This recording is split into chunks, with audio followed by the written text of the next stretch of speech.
નારી તું નારાયણી તારામાં છે શક્તિ અપાર, સમાજની રક્ષા કાજે તું બની છે હિંમતની અવતાર। આવનારી 8મી માર્ચ એટલે કે આંતરરાષ્ટ્રીય મહિલા દિવસ નિમિત્તે આજે અમદાવાદના માર્ગો પર કંઈક આવો જ નજારો જોવા મળ્યો, જ્યાં ખાખી વર્દીમાં સજ્જ આપણી મહિલા પોલીસ કર્મીઓએ નારી શક્તિનો પરચો બતાવ્યો। અમદાવાદ પોલીસની ભવ્ય બાઇક રેલી। અમદાવાદ શહેર પોલીસ દ્વારા મહિલા દિવસની ઉજવણીના ભાગરૂપે શાનદાર બાઇક રેલીનું આયોજન કરવામાં આવ્યું હતું। આ રેલીનો મુખ્ય વિશેષતાઓ પર એક નજર કરીએ। શહેરના પોલીસ કમિશનર GS મલિક સાહેબે લીલી ઝંડી બતાવી રેલીને પ્રસ્થાન કરાવ્યું। ટ્રાફિક વિભાગની 200થી વધુ મહિલા પોલીસ કર્મીઓ બુલેટ અને બાઇક પર સવાર થઈને જોડાઈ। રેલીનો મુખ્ય ઉદ્દેશ્ય મહિલા સશક્તિકરણની સાથે ટ્રાફિક નિયમોનું પાલન અને સુરક્ષાનો સંદેશ જન જન સુધી પહોંચાડવાનો હતો। ખભેથી ખભા મિલાવીને રક્ષા। આજે પોલીસ વિભાગમાં મહિલાઓ માત્ર નોકરી નથી કરી રહી, પરંતુ સેવા, સુરક્ષા અને શાંતિના મંત્રને સાર્થક કરી રહી છે। પુરુષોની સમકક્ષ રહી કાયદો અને વ્યવસ્થા જાળવવામાં તેમનું યોગદાન અતુલ્ય છે।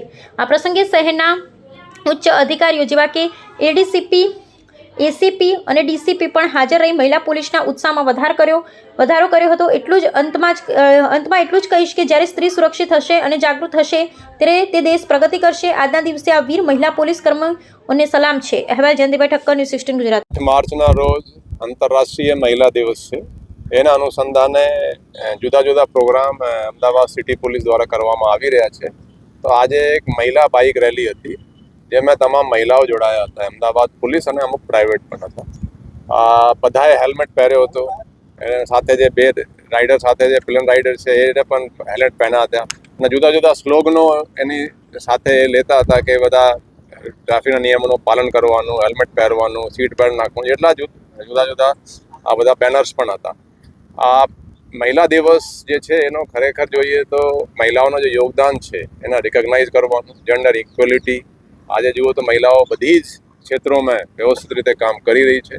पुलिस में टॉप मोस्ट DG પણ મહિલા રહી ચૂકી છે। આપણે અહીંયા પણ કોન્સ્ટેબલથી લઈને થાના અમલદાર, ACP, DCP, એડિશનલ કમિશનર તમામ હોદ્દાઓ પર છે અને એ લોકો બહુ વ્યવસ્થિત રીતે કામગીરી કરી રહ્યા છે।